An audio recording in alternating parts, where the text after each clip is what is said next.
Good morning children. So in today's class we will do revision of chapter 3, that is atoms and molecules.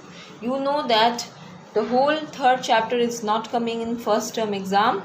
So you have to cover certain topics in atoms and molecules chapter. So I'll first tell you about the topics which you have to study in chapter 3. So let me just tell you one by one topics. The first one is laws of chemical combination. You know there are two laws in chemical combination. So that both laws you have to study about the statement of those laws, also the examples and word problem based on those laws. Okay. Then postulates of Dalton's atomic theory. So there are total 6 postulates of Dalton's atomic theory given in your textbook. So go through all the 6 postulates. Okay.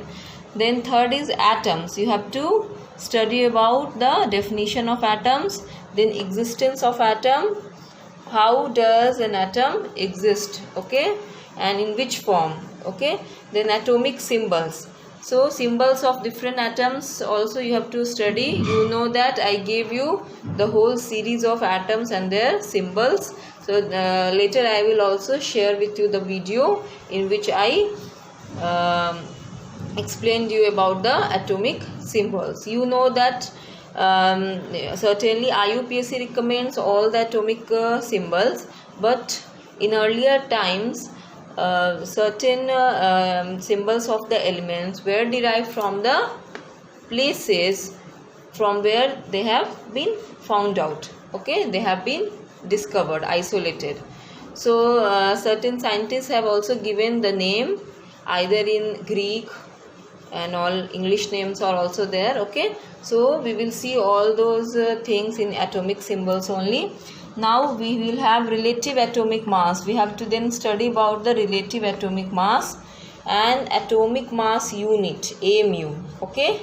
Next is molecules. You have to study about what is a molecule, definition, and what is called the molecule of an element, okay, and what is the molecule of a compound. Then you have different types of molecules also based on the number of combining atoms forming a molecule, okay. Then you have atomicity, it is very important, okay. Then ions, ionic symbols, then net charge on ions and types of ions also you have to study, okay. Then valency of an element, this is also very important, how to find out the valency of an element, okay. Then you have chemical formula, how to predict chemical formula. So in chemical formula basically you have to study about forming the molecular formula, different molecular formulas of different compounds, okay. Then how to find out the or predict the molecular formula, or how to make a chemical formula by using cis-cross method. This is also very important, okay. Whenever you are predicting the molecular formula, you have to show it by cis-cross method only, okay.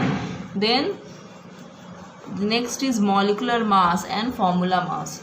So till this topic you have to study in this third chapter, okay. First one is law of chemical combination. The laws of chemical combination was given by Anthony Lavoisier and Joseph L. Proust. They were the scientists who initiated the work in finding out the actual structure of matter or actual building block of any matter, okay. So in these laws you have 2 laws actually. First law is called as law of conservation of mass or law of indestructibility of matter, and the second law is called as law of constant composition and definite proportion, okay. So what does first law state? First law states that the mass of any substance can neither be created nor be destroyed in a chemical reaction. That means total mass of reactant is equal to total mass of product, and there is no gain or loss of the total mass of the substance in the chemical reaction. That means before the reaction, whatever the mass we measured will be equal to the total mass after the reaction had happened. Okay, you can just give one example also. If you have the mixture of compounds like solution of sodium carbonate in water and solution of copper sulfate in water, okay, and when you have weighed the mixture and when the chemical reaction happened between these two compounds, we got some product, that is sodium sulfate and copper sulfate. Sodium sulfate solution, aqueous solution in aqueous solution, and copper sulfate as precipitate. Now again we weighed the total mass. Then we got x gram plus y gram, x gram of sodium carbonate plus y gram of copper sulfate is equal to z gram of sodium sulfate plus t gram of copper sulfate. That means total mass of reactant is showing equal to total mass of the product. That shows that mass of the substance or the mass of the chemical compound is conserved during the chemical reaction. There is no gain or loss of the substance during the chemical reaction.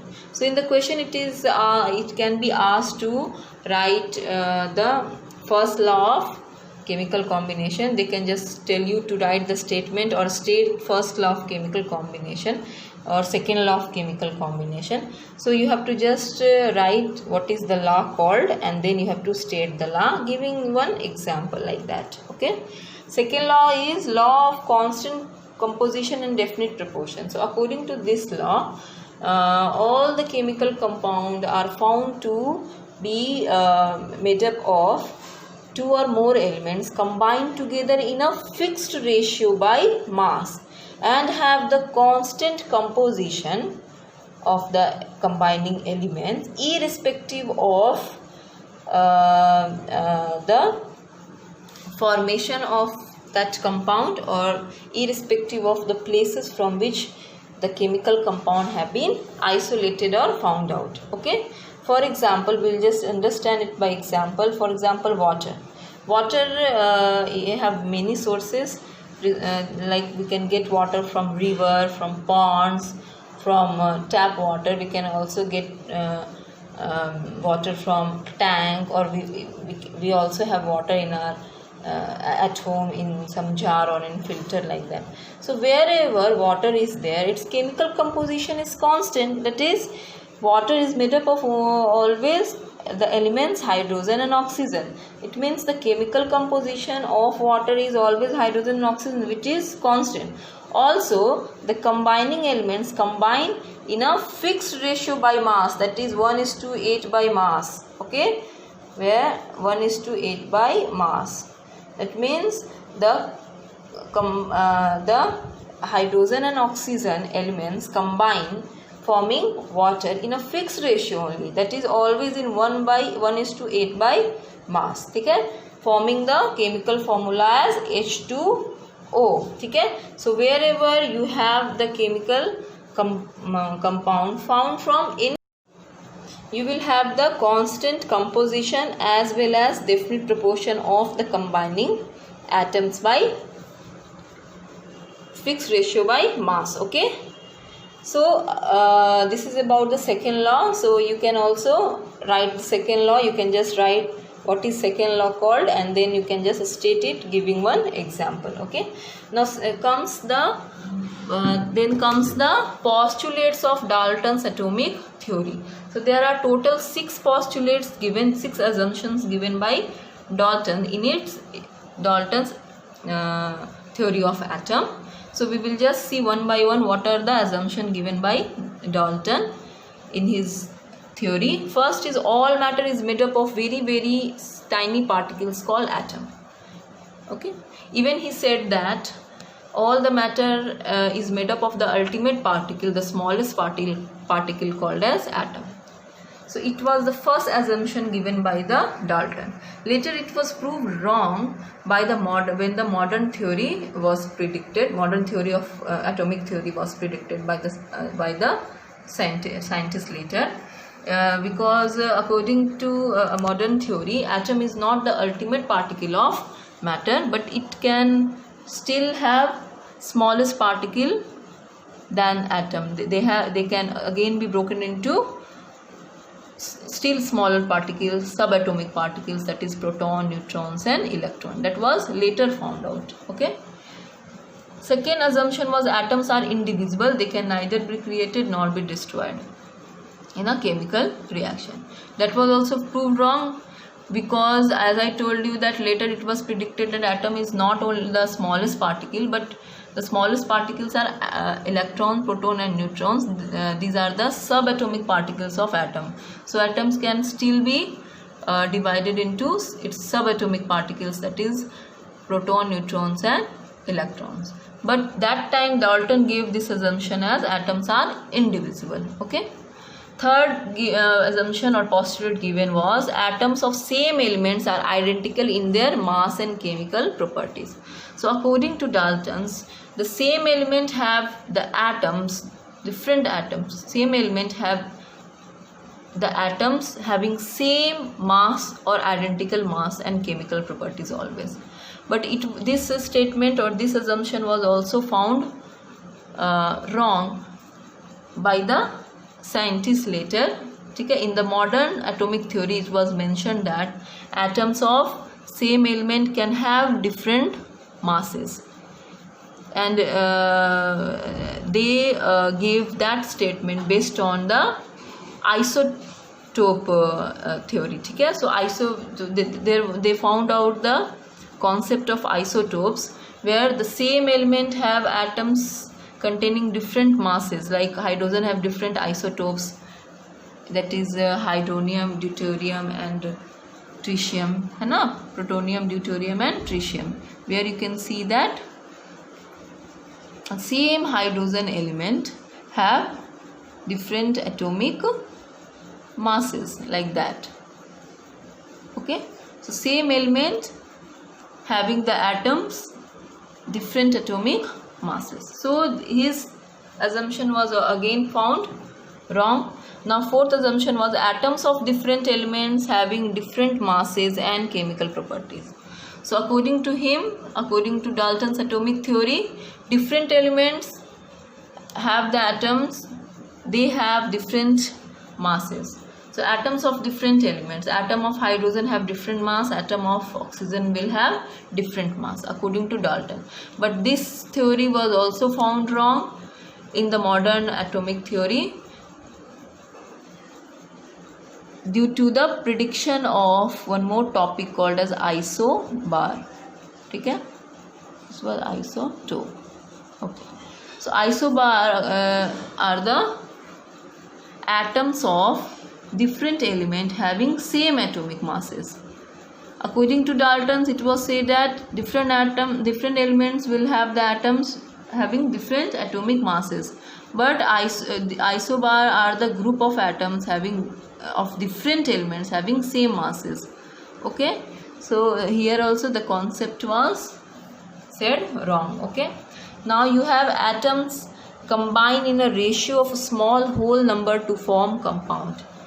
So according to Dalton's atomic theory, whenever the atoms are combining to form a compound, they will always combine in a small whole number ratio.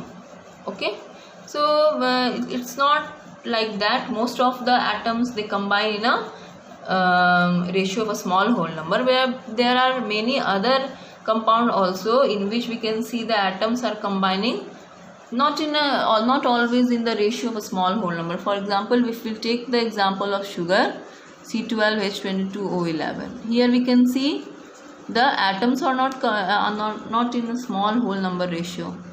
These are not small whole number ratio. So this was also found incorrect. This postulate of Dalton's atomic theory was also found incorrect. Okay, so the next one was the relative number and kinds of atoms are constant in given compound. Okay, according to him, the number and kinds of the atoms from which a compound has been made are always constant. Okay, so these were the 6 postulates of Dalton's atomic theory. Okay, so just go through these theories. Next, about atom. What is an atom? The atom is the smallest particle of an element that take part in a chemical reaction. So whenever in a chemical reaction, the smallest matter is nothing but the atom, which only can take part in the chemical reaction. Okay, it may or may not be capable of independent existence. Okay, sometimes you can say atoms are participating in a chemical reaction as individually, independently, but some are combined to form a molecule and then take part in the chemical reaction, that we will see later.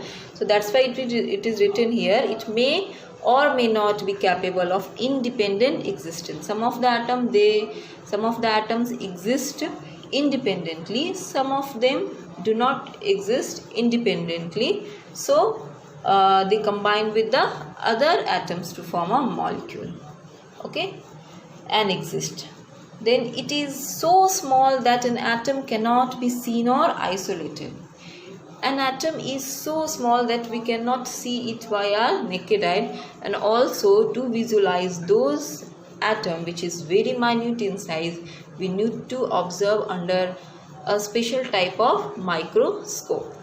Okay, so if you see the diameter, it is 1 × 10⁻⁻9 nanometer and even less than that. So you can think of how minute an atom is.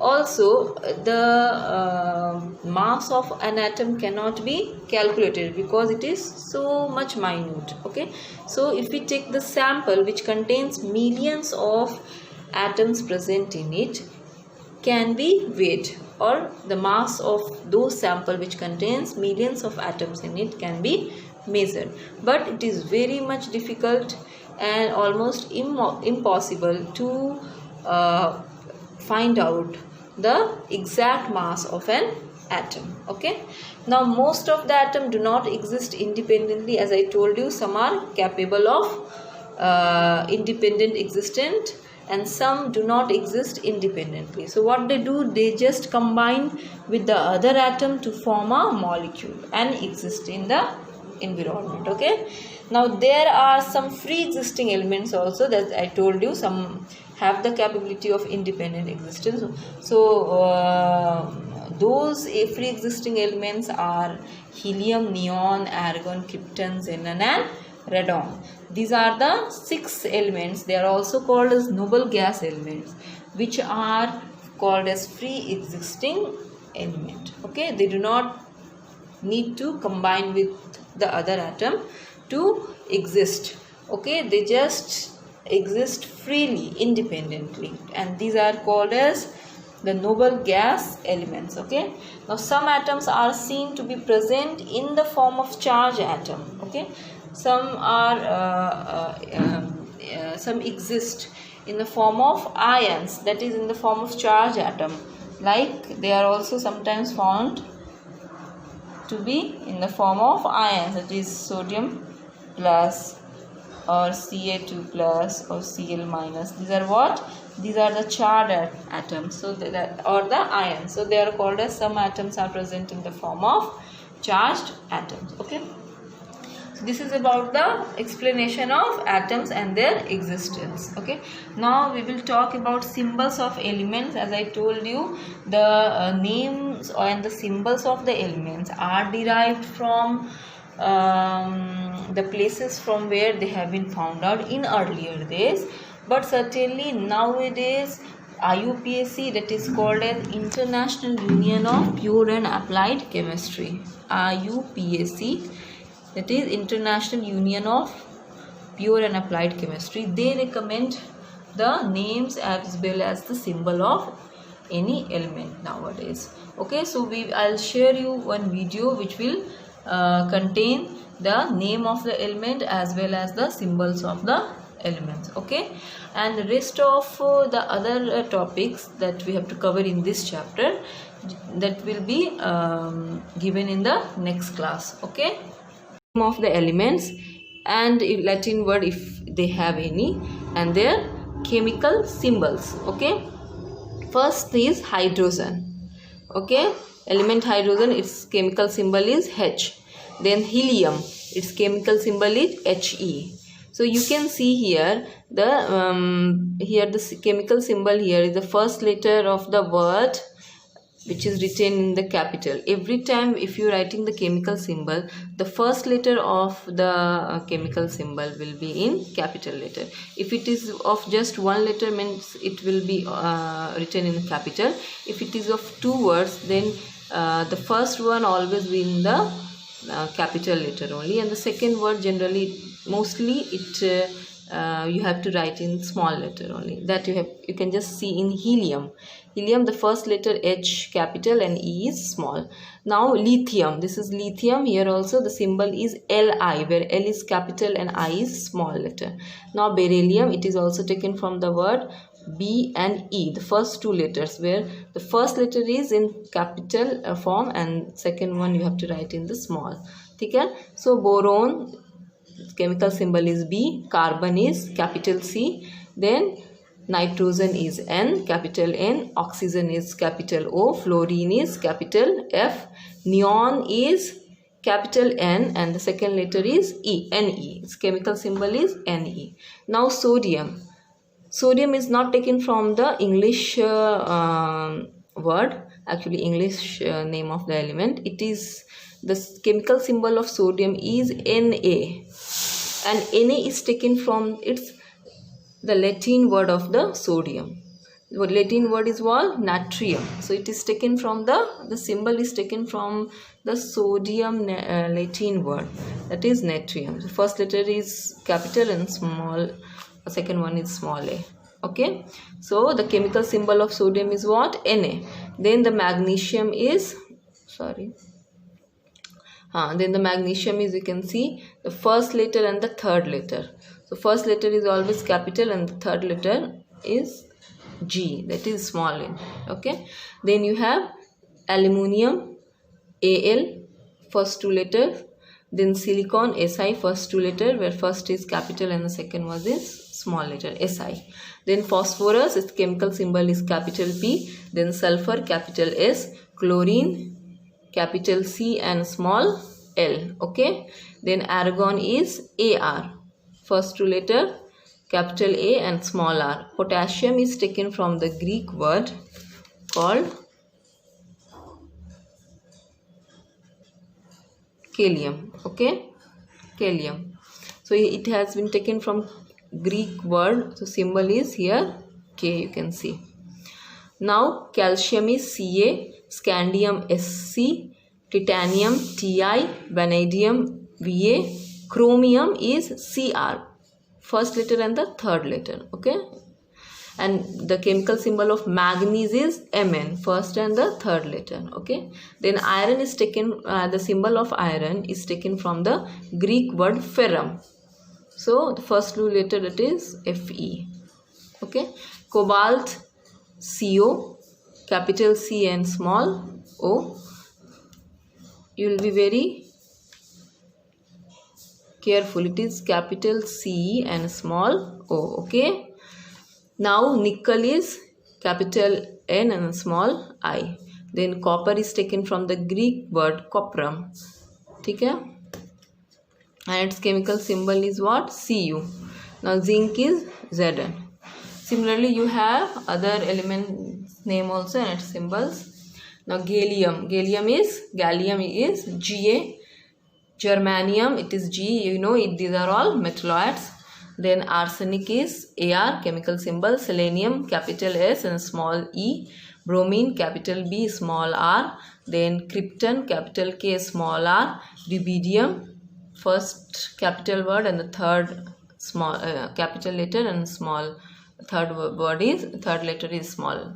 Okay, then strontium, capital S, small r.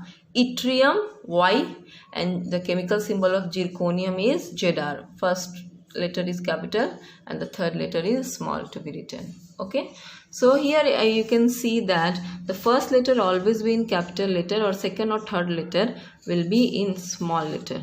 Okay, now silver, you can see it is taken from the Latin word argentum. So from the Latin word the symbol has been taken, capital A and small g. Then cadmium, capital C and small d. Then tin has been taken from the Latin word stannum, and it is here the symbol is capital S and a small n. Okay.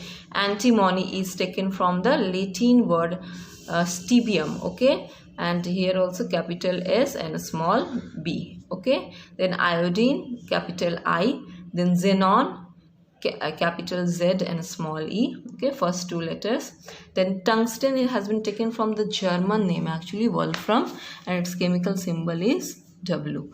Now platinum is PT, first word, first letter capital and the fourth letter small letter T. Okay. Gold is taken from the Latin word, the symbol of gold, that is aurum, and it is written like that, AU, first two letters. Then mercury, and the symbol of mercury is Hg, and it has been taken from the Latin word, that is hydrogenarum. Okay, hydrogenarum. And then lead has been taken from the symbol of lead, that is Pb, has been taken from the Latin word that is called as plumbum. Okay, it has nowadays also there it is said by this name only. It has been, lead is called by this name only, plumbum. Okay, P and B, capital P and small b. So that was about your name of the elements and symbols, and you are all instructed to read out and learn all the